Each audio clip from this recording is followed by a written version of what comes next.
우리가 함께 인사해야 되겠죠? 둘, 셋. 메리 크리스마스!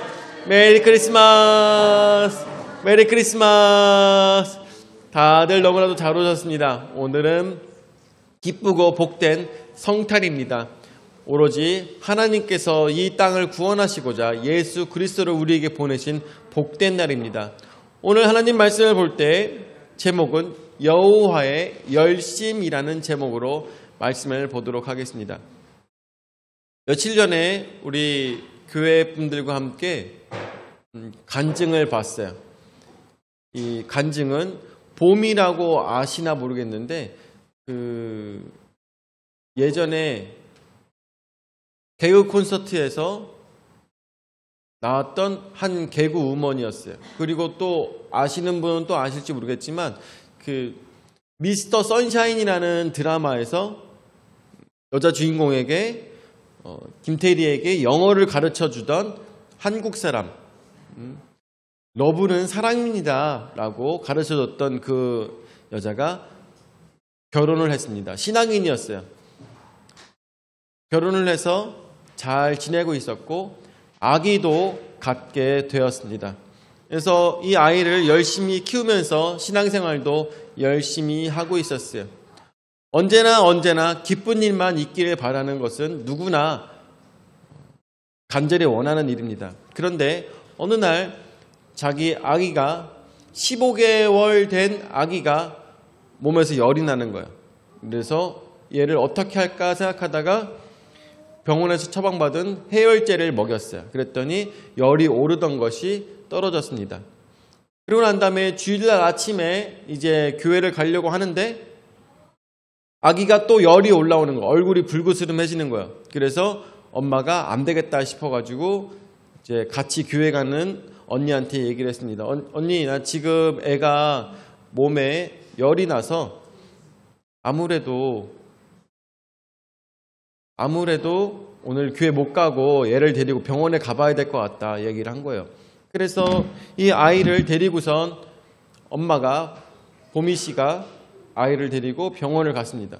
그런데 병원을 갔더니 너무나도 많은 사람들이 병원에 있어 23명이 기다리고 있는 거예요. 그래서 안 되겠다. 큰 병원으로 가야 되겠다는 생각이 들었던 거죠. 그래서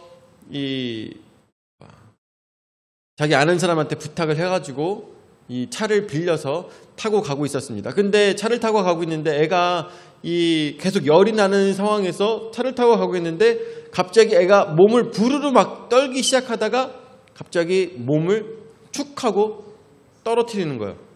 안고 있는데. 그래서 깜짝 놀라가지고 119에다가 신고하며 119로 쫓아가가지고 거기서 바로 119로 차를 바꿔서 거기서 병원으로 출발했습니다. 얼마나 가슴이 답답하고 속상하고 무서울까요? 첫 아이인데. 그리고 데리고선 병원에 어떻게든 빨리빨리 가려고 가서 의사 선생님들이 다 같이 모여가지고 애 한 명을 붙잡고 정말 요만한 아이 한 명을 붙잡고 10명 정도의 의사 선생님들이 같이 모여가지고 계속 심폐소생술을 하고 아이에게 여러 가지 이제 기구들을 붙여가지고 심장은 뛰게 만들어 놨습니다. 의사 선생님이 얘기했어요.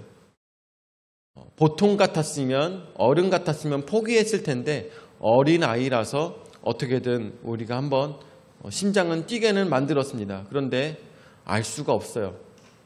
라고 얘기했어요. 알 수가 없어요.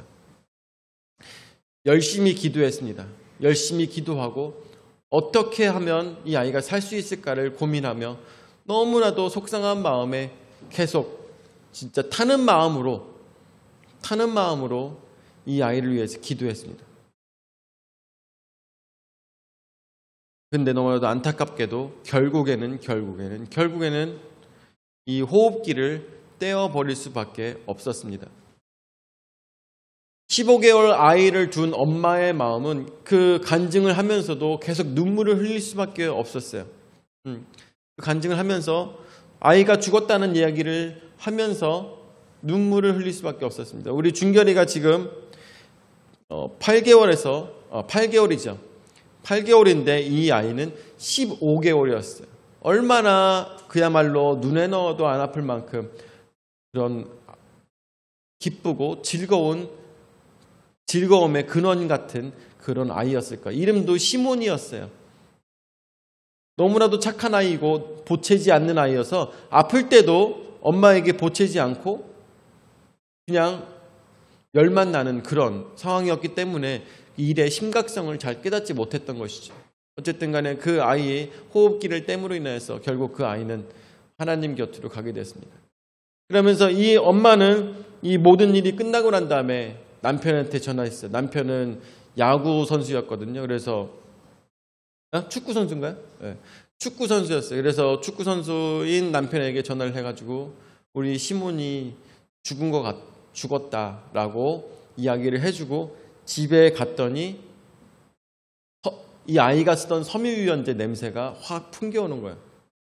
그리고 집에 냉장고를 열어도 냉장고에 아직 남아있는 이유식들이 있는 걸 보면서 엄마가 그 자리에 쓰러져서 오열을 하였습니다. 오열을 하면서 여러 가지 생각이 들었겠죠. 어떻게 이럴 수 있을까? 어떻게 이럴 수 있을까? 왜 그야말로 왜 주셨다가 데려가시는가? 너무나도 속상한 마음에 계속 울고 있었고 거기에 있는 이제 그 새롭게 하셨었는데 거기 있는 패널들도 다 간증을 드리며 울고 막 이런 상황이었습니다. 하나님께서는 분명히 이 아이의 죽음을 통하여서 우리에게 하시고자 하는 말씀이 있으실 것이고 또한 우리로 하여금 느끼고자 하는 것이 분명히 있으실진데 그것이 무엇인가요? 무엇인가요? 하면서 너무나도 속상한 마음을 계속 기도로 풀어가고 있었습니다. 그러면서 어느 날은 너무나도 힘들어서 이렇게 기도했습니다. 하나님, 저 시몬이 한 번만 보게 해주세요. 시몬이 한 번만 보게 해주세요. 하나님, 한 번만 시몬이를 보여주세요. 간절한 기도를 드렸을 때 밤에 꿈속에서 누구를 만났어요? 외할머니를 만났어요. 꿈에 외할머니를 만난 거예요. 그래서 외할머니가 이 밝은 빛에 서 있으시면서 봄이야 왔니? 그러는데 옆에 조그마한 아이가 그 외할머니하고 같이 손 붙잡고 있는 거예요. 엄마 힘들어하지 마. 여기 너무 좋아. 라고 하고 있는 그 15개월 아이는 말도 못하는 아이였는데 그 아이가 15개월 아이가 똑바로 서서 그곳에서 엄마한테 엄마 나는 잘 있어. 그러니까 엄마는 걱정하지 마. 언제나 기운 내서 살아. 라는 식으로 그렇게 얘기를 하였다고 합니다. 그 이야기를 듣고 나중에 그 아이를 화장을 하고 그 정말 한 줌의 젤을 물에 뿌리며 얼마나 많은 생각들을 했을까요? 우리는 이 세상 살아가면서 즐겁고 기쁜 일만 있으면 너무나도 좋겠습니다. 너무나도 좋겠어요. 그런데 살다 보면은 슬픈 일도 있고 억울한 일도 있고 속상한 일도 있고 그렇지만 기쁜 일도 있고 감사할 일도 있고 그 속에서 우리의 인생은 어때요? 죽는 날까지 우리의 마음을 깎아서 둥그렇게 만드는 모든 사건들이 나의 인격을 죽는 순간까지 만들어가는 것을 우리는 느낄 수가 있는 것이죠.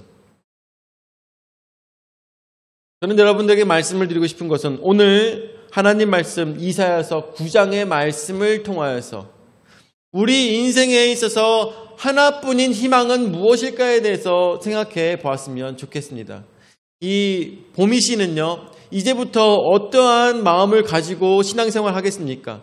어떤 간증을 할 때 이렇게 얘기합니다. 전 이제부터요, 예배를 드리는 것이 더욱더 기뻐졌습니다. 라고 얘기하고 있어요. 남들 같았으면, 아니, 나의 작은 아들까지도 죽게 만든 하나님을 저는 원망합니다. 라고 하는 것이 아니라, 보미 씨는 이제 내가 예배 드리는 것이 더 기뻐졌고, 더 설레어졌고, 그리고 내가 나이를 먹는 것이 더 큰 기쁨이 되었습니다 라고 얘기했어요. 무슨 얘기냐? 하루하루 살아가는 동안에 나는 무엇을 바라보며 살아가게 됐어요? 아들과의 만남을 바라보며 살아가게 되었다는 것이죠. 죽은 아들을 만나는 그 순간이 가장 기쁠 것이기 때문에 자기는 상상을 했대요. 이제 내가 70세의 할머니가 됐을 때 얼마나 마음에 기쁨이 넘치고 찬양이 흘러나올까? 왜? 조금 있으면 누구를 만나기 때문에? 아들을 만나기 때문에. 어디서? 천국에서. 하나님께서 베풀어 주신 그 영원한 집에서 아들을 만날 수 있다는 그 기쁨에 자기는 하루하루 나이를 먹어가며 하루하루 신앙생활하며 하루하루 하나님 안에 살아가는 것이 너무나도 큰 기쁨이 되었다고 간증하였습니다. 우리 이 세상 살아가면서 무슨 기쁨이 있습니까? 어떤 즐거움이 어디서 솟아나겠습니까? 바로 예수 그리스도 안에서 우리가 잃어버렸던 모든 것들을 찾게 되었을 때 우리의 신앙생활 속에서 가장 큰 감사가 있을 거라고 저는 생각합니다. 그래서 이사야서 9장 말씀은 우리에게 빛이 비춤을 이야기해주고 있습니다. 첫 번째로 빛이 비쳤습니다. 이 빛은 어떻게 비치게 되었습니까? 자, 1절서부터 말씀해 보면은 전에 고통받던 자들에게는 흑암이 없으리로다. 옛적에는 여호와께서 스불론 땅과 납달리 땅에 멸시를 당하게 하셨더니 후에는 해변길과 요단 저쪽 이방의 갈릴리를 영화롭게 하셨느니라. 흑암에 행하던 백성이 큰 빛을 보고 사망의 그늘질 땅에 거주하던 자에게 빛이 비추도다. 아멘. 그렇습니다. 사망의 음침한 골짜기로 다니던 이 세상의 모든 영혼들은 바로 이 빛을 만나게 되었습니다. 이 세상에 우리는 어떠한 생각을 갖고 있었습니까? 죽으면 끝이라는 것을 너무나도 잘 알고 있었어요. 죽으면 끝이다. 예전에 이집트에서는 죽은 사람들을 그 몸에 있는 이 내장들을 싹 다 꺼내고 그 몸을 썩지 않도록 부패하지 않도록 약물 처리를 해가지고 거기다가 온몸에 붕대를 감아서 깊숙한 곳에 넣어놓고 그곳에서 입에다가 그리고 몸에다가 여러 군데다가 이 금으로 동전들을 넣어놓으며 이 사람이 영원한 삶을 살기를 기대하였습니다. 이 왕이 오랜 영원한 삶을 살기를 고대하며 왕을 섬기던 신하들까지 함께 무덤에다가 넣어놓고 문을 닫아버렸던 것이죠. 영원히 살 수 있었습니까? 얼마나 살 수 있을까요? 시체가 썩지 않도록 최선을 다하여서 그 고대의 사람들은 진정 그 나라에서 할 수 있는 모든 것들을 가지고 시체가 썩지 않게 하기 위해서 최대한의 노력을 하였지만 결국 그 시체는 뭐라고 부릅니까? 미라로 부르고 있죠. 살아나지 않았습니다. 죽은 시체였을 뿐인 것입니다. 인간의 어떠한 노력으로도 그들에게는 빛이 비추지 못한 것이었습니다. 그런데 하나님께서는 저들에게 흑암을 걷고 있는 자들에게 빛을 비추셨습니다. 죽음의 권세 아래에 있었던 자들에게 빛을 비추신 것이며 그러므로 인하여서 우리는 새로운 소망을 갖고 살아갈 수 있게 되었다라는 것입니다. 이 세상의 많은 사람들은 흑암을 걷고 있습니다. 지금도 어두운 세상을 걷고 있으며 내 삶을 밝힐 수 있는 것은 결국 돈밖에 없다라고 생각을 하며 살아가고 있습니다. 여러분들, 예전에는 들었다시피 재테크 하지 않으면 바보라는 소리를 들었어요. 재테크를 하지 않으면 바보라는 소리를 들었어요. 근데 요즘은 어땠습니까? 재테크를 했던 사람들이 바보가 되어버린 시대가 되어버렸죠. 그러면서도 또 지금 사람들은 또 뭐라고 하냐? 지금이 재테크하기 가장 좋은 때다라고 얘기하고 있습니다. 우리가 한 번 속지 두 번 속아야겠습니까? 세상에는요, 욕심 부리지 않고 하나님의 뜻대로 살아가는 사람들은 이해하지 않아요. 이해하려고 노력하지 않아요. 저 사람들은 참 바보라고 생각합니다. 욕심을 부리지 않는 삶, 물이 흐르는 것처럼 사는 삶, 그리고 하나님의 뜻대로 자신의 욕심이 아닌 진정 천국만 바라보며 살아가는 사람들에 대해서 바보라고 하는 시대입니다. 그렇지만 우리는 믿고 있습니다. 이렇게 가는 것만이 진정 빛의 길을 가는 것이고 이 끝은 우리의 승리가 있다는 것을 우리는 너무나도 잘 알고 있다는 것입니다. 세상에 많은 사람들은 돈을 쫓고 있죠. 명예를 쫓고 있고 그리고 자식을 쫓고 있으며 어떤 사람들은 좋은 차를 쫓고 있습니다. 그렇지만 어떠한 것도 의미가 없다라는 것입니다. 예전에 저희 미국에 있을 때 교회 아이들과 같이 뉴욕을 갔습니다. 뉴욕을 갔는데 뉴욕에 갔더니 정말 많은 사람들이 그곳에 그야말로 인종시장이라고 하잖아요. 인종시장처럼 너무나도 많은 인종들이 그 뉴욕에서 길거리를 돌아다니고 있었습니다. 그런데 다니면서 정말 신기했던 것은 그 많은 사람들이 어느 누구도 횡단보도에서 신호를 지키지 않는 거예요. 횡단보도에서 신호를 지키지 않아. 그래서 우리 교회 아이들도 거기 있는 네이티브들처럼 거기 있는 사람들처럼 신호를 지키지 않고 이렇게 걸어 들어가는 거예요. 그래서 얘들아 잠깐만, 니네 지금 다른 사람들과 똑같이 행동하는데 뭔가 이상한 걸 느끼지 않니? 라고 물어봤어요.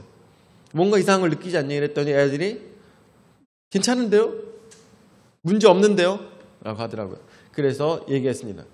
우리는 이곳에 왔지만 우리를 통해서 우리 동양인의 이 사람들을 통해서 많은 이 뉴요커들은 뉴욕에 있는 사람들은 이 동양인을 통해서 한국을 보게 될 거야. 아유 한국 사람들 그렇지 뭘 이렇게 행동하게 될 거야. 그러니까 우리는 우리만큼이라도 신호를 지키자. 우리만큼이라도 신호를 지키자 얘기했어요. 그래서 아무리 짧은 횡단보도를 하더라도 우리는 같이 기다렸다가 우리 8명의 아이들이었는데 8명의 아이들이 같이 신호를 기다렸다가 꼭 파란불에만 길을 건넜습니다. 길을 건넜어요. 이제부터 신호등을 아이들이 잘 지켜서 건넜습니다. 그러자 아이들이 생각이 달라졌어요. 얘들아, 다른 사람들과 다르게 파란불에 길을 건너니까 어떠한 생각이 드니? 라고 물어봤어요. 여자 아이들이 얘기했어요. 파란불에 건너지 않는 사람들을 파란불에 건너지 않고 빨간불에 건너는 사람들이 불쌍해졌어요. 라는 말을 하더라고요. 저 사람들이 불쌍해요. 저 사람들이 안타까워요. 저도 빨간불에 건너고 있을 때는 몰랐는데 파란불에 건너기 시작했더니 저 사람들이 불쌍하게 보이기 시작했어요. 라는 얘기를 하더라고요. 여러분들 그렇습니다. 우리의 신앙생활 속에서도 이제서야 어떻게 우리의 눈이 떠지게 된 것입니다. 하나님의 말씀에 순종하며 파란 불에 우리도 인생을 건너가기 시작했을 때 빨간 불에 건너가는 사람들이 얼마나 위험한 삶을 살고 있는지 깨닫게 되었다는 것입니다. 저들의 불쌍함이 우리에게 보이게 되었다는 것이죠. 저들의 안타까움이 우리에게 보이기 시작하였다는 것입니다. 그래서 우리는 어떻게 해야 되겠습니까? 빨간불에 건너고 있는 사람들에게 붙잡고 위험합니다. 가지 마세요. 라고 이야기할 수 있는 눈이 생기게 된 것입니다. 그것이 우리 신앙생활의 모습인 것이죠. 세상에 어두움으로 살아가던 모든 사람들에게 빛이 비추기 시작하였습니다. 바로 하나님께서 우리에게 주신 그 빛, 그것을 우리가 보게 되었을 때 이제서야 세상에 더러웠던 것들이 다 보이게 되었고 비추게 되었으며 앞으로 우리는 어떤 길로 가야 되는지 깨달아 알게 되었다는 것입니다. 흑암에 살던 그 백성들에게 드디어 이제 희망의 빛이 생긴 것입니다. 이제 하나님이란 분이 어떠한 분인지 깨닫게 된 것이고 하나님께서 행하시는 회복을 알게 되었다는 것입니다. 이 회복은 결코 우리에게 공짜로 주어진 것이 아니라 믿음으로 살았을 때 하나님께서 우리에게 은혜로 허락하여 주셨다는 것을 우리는 믿는 사람들은, 눈이 떠진 사람들은, 파란불에 건너게 된 사람들은 알게 되었다라는 것입니다. 이것은 어떻게 세상에 또한 이루어지게 되었느냐? 바로 두 번째로 한 아이가 나게 된 것입니다. 6절 말씀에 보니까 6절 말씀에 이는 한 아기가 우리에게 낳고 한 아들을 우리에게 주신 바 되었는데 그의 어깨에는 정사를 메었고 그의 이름은 기묘자라 모사라 전능하신 하나님이라 영존하시는 아버지라 평강의 왕이라 할 것임이라 라고 했습니다. 예수님께서 태어나시기 약 600년 전에 이 말씀이 저들에게 나온 것입니다. 그러면서 저들로 하여금 커다란 희망을 갖게 된 것이죠. 한 아기가 우리에게 낳는데 그 어깨에는 정사를 메었고 그의 이름은 기묘자라 모사라라고 이야기하겠습니다. 기묘자는 무엇입니까? Wonderful.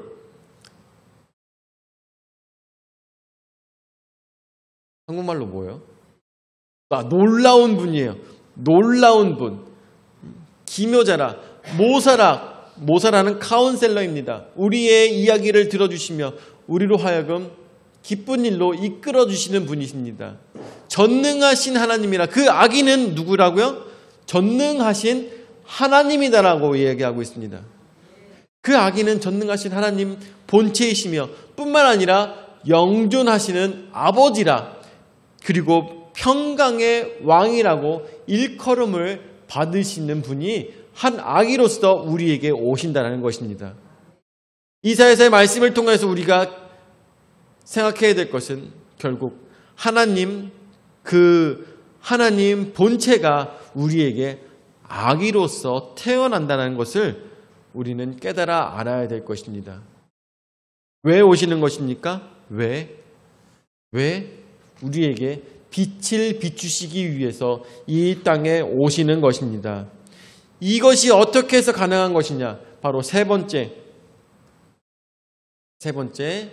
여호와의 열심으로 가능하다는 것입니다. 자, 7절 말씀 보도록 하죠. 그 정사와 평강에 더함이 무궁하며 또 다윗의 왕자와 그의 나라에 군림하여 그 나라를 굳게 세우고 지금 이후로 영원히 정의와 공의로 그것을 보존하실 것이라. 만군의 여호와의 열심히 이를 이루시리라. 아멘. 예수 그리스도께서 이 땅에 오심으로 인하여서 무궁하며 또 다윗의 왕자와 그의 나라에 군림하여 그 나라를 굳게 세우고 라고 이야기하고 있습니다.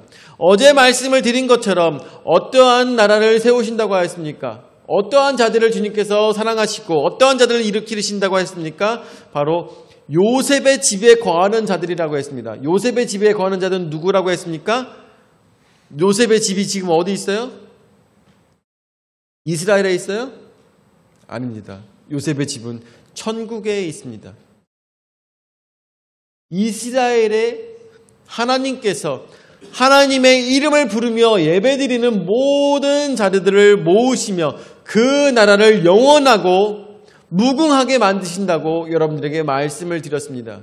그리고 그것은 그 능력은 바로 다윗의 왕좌를 통하여서 저들에게 보여주실 것인데 군림하며 그 나라를 굳게 세운다고 하고 있습니다. 그 나라는 영존하며 또한 무궁하다고 여러분들에게 말씀을 드렸는데 그 나라는 결론적으로 이 땅에 존재하지 않습니다. 그 나라의 국민들은 여권이 필요한 사람들이 아니에요. 그 나라의 국민들은 한 나라의 종족으로 있는 것이 아니라 바로 하나님께 예배드리는 모든 자들이 그 나라의 국민인 것을 우리는 깨달아 알아야 될 것입니다. 하나님께 예배드리는 자들, 하나님의 이름을 부르는 자들, 아버지를 아버지라 부르는 그 모든 자들이 바로 그 나라의 주민이며 또한 그 나라를 굳세게 세우고 지금 이후로 영원히 정의와 공의로 그것을 보존하실 것인데 그 나라는 바로 하늘에 있는 하나님의 나라인 것입니다. 그 나라로 우리를 부르시고 계시며 그 나라로 우리가 가기를 바라시는 여호와 하나님의 마음이 그곳에 있다라는 것입니다. 그것이 바로 우리에게 있어서 이 세상 어두운 세상에 있는 우리에게 한 줄기 빛으로 우리를 비추고 있다라는 것입니다. 아까 여러분들에게 말씀을 드렸던 그 보미 씨, 그녀는 이제 대한민국 국민으로 살아가는 것이 아닙니다. 그녀는 어디에 주민으로 살아가고 있는 것입니까? 천국 백성으로 살아가고 있는 것입니다. 오로지 이 땅에 자신의 마음을 두지 아니하고 하나님의 나라에만 자신의 마음을 두고 살아가고 있다는 것입니다. 이미 그 마음은 하나님의 나라로 이주를 했어요. 하나님의 나라로 이주를 했습니다. 하나님의 나라만 바라보고 살아가고 있어요. 어떻게 그녀에게 그런 희망이 생겼습니까? 바로 예수 그리스도로 인하여서만 그 마음에 희망이 생겼다는 것을 우리는 깨달아 알아야 될 것입니다. 우리 풍성한 침략의 모든 성도님들 같은 소망을 품으시기 바랍니다. 오로지 천국만 바라보시며 그 나라의 백성으로 살아가시를 바랍니다. 저는 지금 여러분들 다들 아시다시피 하마스와 이스라엘이 전쟁 중에 있습니다. 저는 생각했을 때 누가 이기든 상관이 없어요. 하마스가 이기든 이스라엘이 이기든 상관이 없어요. 제3성전이 세워지며 이 세상에 멸망이 온다 하더라도 상관이 없어요. 이 대한민국이 무너진다 하더라도 상관이 없어요. 왜요? 왜 그럴까요? 저는 지구의 이 행성에 저의 마음을 둘 것이 아니라 바로 하늘나라의 백성으로 살아가는 자이기 때문인 것이죠. 나의 소망은 어디에 있습니까? 이 땅에 있는 것이 아니라 바로 하늘나라에 있는 것입니다. 이 땅에 무슨 일이 일어나든 그것이 나의 삶을 좀먹지 못하며 나의 마음을 빼앗을 수가 없는 것입니다. 이 세상에 어떤 환란이 온다 할지라도 이 세상에 이제 마지막 심판의 나팔이 불린다 할지라도 그것이 나에겐 아무런 의미가 없습니다. 그것이 나에게 두려움이 되지 않습니다. 그것이 나에게 어려움이 되지 않습니다. 북한이 쳐들어와서 이 나라의 많은 사람들을 죽인다 할지라도 그것이 나에게 마음에 속상함을 만들지 않습니다. 왜요? 우리 모든 믿는 자들은 바로 천국에서 만날 것이기 때문인 것입니다. 그렇다면 이 소망을 어떻게 해서 흑암에 살던 사망의 권세 아래에 있었던 모든 자들이 어떻게 해서 이런 소망을 품을 수가 있겠습니까? 바로 만군의 여호와의 열심히 일을 이루시기 때문인 것입니다. 하나님께서 행하시는 것입니다. 여러분들, 여호와 하나님을 뭐라고 했습니까? 전능하신 하나님이라고 하였습니다. 모든 것들을 가능케 하시는 하나님께서 우리 죄악된 인간들을 구원하시는 그 계획을 이루어 가시는 것입니다. 어떻게? 나의 의지가 아니라 내 마음이 아니라 내가 가고 싶어서 천국을 가는 것이 아니라 바로 하나님께서 하시고자 했을 때 이 모든 것들이 가능하다는 것입니다. 우리에게 한 아기가 왔습니다. 그 아기는 바로 하나님의 열심으로 하나님의 본체가 이 땅에 오신 것입니다. 무엇을 위하여서? 흑암에 사는 백성들을 살리시기 위하여서 이 땅에 오신 것입니다. 오로지 예수 그리스도의 나심을 기뻐하며 하나님 앞에 두 손 벌려 영광을 올려드리며 이 땅의 것으로 살아가는 것이 아니라 하나님의 나라의 백성으로 살아가시는 우리 풍성한 침략의 모든 성도들 되시기를 예수 이름으로 축원을 드립니다. 아멘. 사랑을 역사하시는 주여 은혜와 사랑을 감사를 드립니다. 오늘도 죽어가는 우리 이 땅의 모든 육체를 가진 그들에게 주님께서 은혜를 베푸시며 하나님의 본체로 이 땅에 오셔서 한 줄기 빛으로 우리를 비춰주시고 인도하여 주심을 감사를 드립니다. 주의 은혜로 우리는 천국 백성으로 살게 되었사오니 이 땅의 어느 곳에도 나의 마음을 두지 아니하고 오로지 하나님만 바라보며 살아가는 우리의 온전한 신앙의 모습 될 수 있도록 인도하여 주시옵소서. 이제는 자기 몸부려 죽기까지 우리 죄를 담당하신 구주 예수 그리스도의 은혜와 자기 외아들을 주기까지 우리를 사랑하신 아버지 하나님의 무한하신 사랑과 성령 하나님의 감화 감동 역사 교제 위로 내주하신 은혜가 세상의 모든 문제들을 다 뒤로하고 오로지 예수 그리스도를 통하여서 천국을 자신의 마음에 받아들이고 또한 천국 백성으로 살고자 하는 모든 성도들 머리 위에 영원히 함께 하실지어다. 아멘.